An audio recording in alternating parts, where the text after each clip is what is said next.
हम लोग चले घूमने के लिए।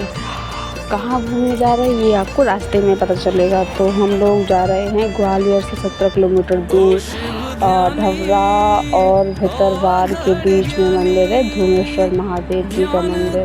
प्राचीन सिद्धपीठ है धूमेश्वर धाम। तो हम तो कभी गए नहीं, शादी के पहले तो कभी नहीं गए, शादी के बाद जा रहे हैं। ये बहुत बार जा चुके।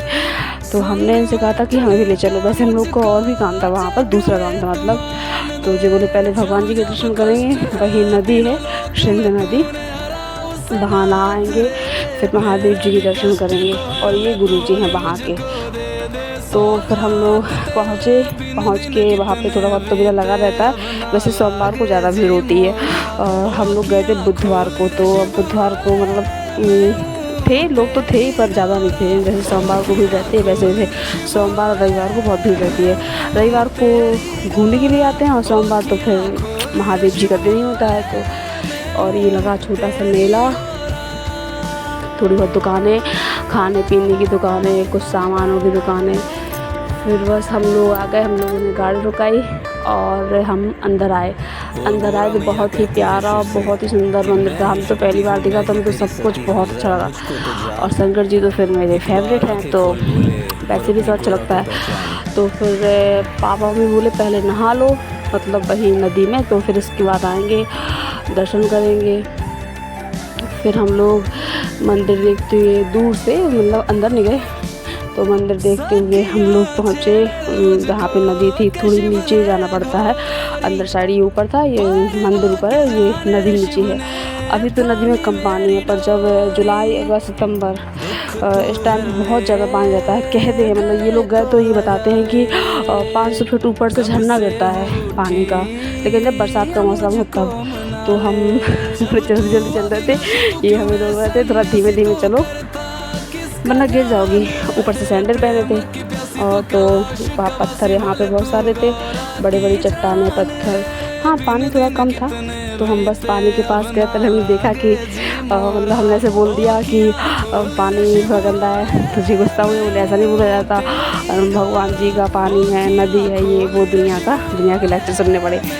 हमारा तो नहाने का ही मन नहीं कर रहा था ज़्यादा, क्योंकि हमने पहले कभी ऐसे मतलब नहीं नहाया मतलब ऐसे नदी वगैरह में। तो वो नहीं ऐसे नहीं बोलते, नहा लो। फिर हमारा प्लान बना, तो चलो ठीक है देखते हैं, नहा लेते हैं। फिर सब लोग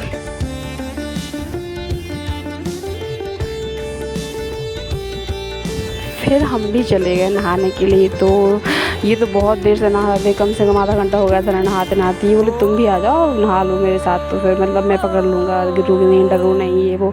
पानी से तो भैया दूर दूर तक संबंध नहीं है भैया हमारा, तो मतलब नदी का खास करके, नदी तालाब वगैरह तो हमें तो बहुत डर लगता है। लेकिन हाँ ये हाथ पकड़े गए तो हमने फिर ट्राई कर लिया पानी में नहाने का, नदी में नहाने का। बस नहा धो के फिर हम मंदिर आए, महादेव जी के मंदिर, धूमेश्वर महादेव के मंदिर अंदर आए। बहुत बड़ा मंदिर था, तो काफ़ी लोग तो थे। ऐसा हम लोग को बहुत लेट भी हो गए थे, फिर भी लोग थे बताओ। हम लोग तो धूप वगैरह बहुत हो गई थी।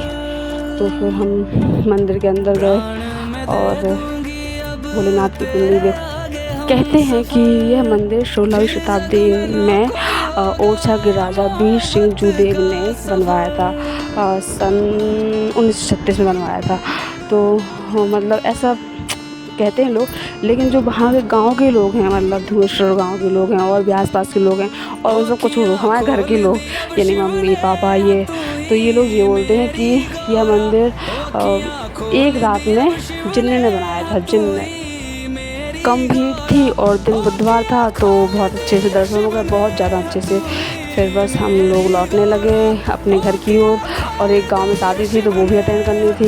तो फिर हम लोग अपने घर की ओर लौटने लगे। घर बहुत पास ही में था, तो रात हो गई थी। फिर मुझे लग रही थी यार भूख, तो मतलब वहाँ तो हम लोगों ने खा लिया था, वहाँ भंडारा हो रहा था, तो वहाँ भंडारा तो कर लिया था। लेकिन अब रास्ते से निकलो और टिक्की वगैरह के ठेले मिल जाए तो फिर भूख तो अपने आप लगाती। तो फिर हमने इनसे कहा कि हमें टिक्की पिला दो, क्योंकि हम खा ज़रूर आए पर थोड़ी थोड़ी तो भूख अभी है। तो ये बोले ठीक है। फिर हम सब लोगों ने टिक्की पी। टिक्की और बिना प्याज की ये तो हो ही नहीं सकता। तो फिर हमने उनसे प्याज कटवाई और फिर प्याज के साथ बढ़िया मस्त टिक्की पी और घर वापस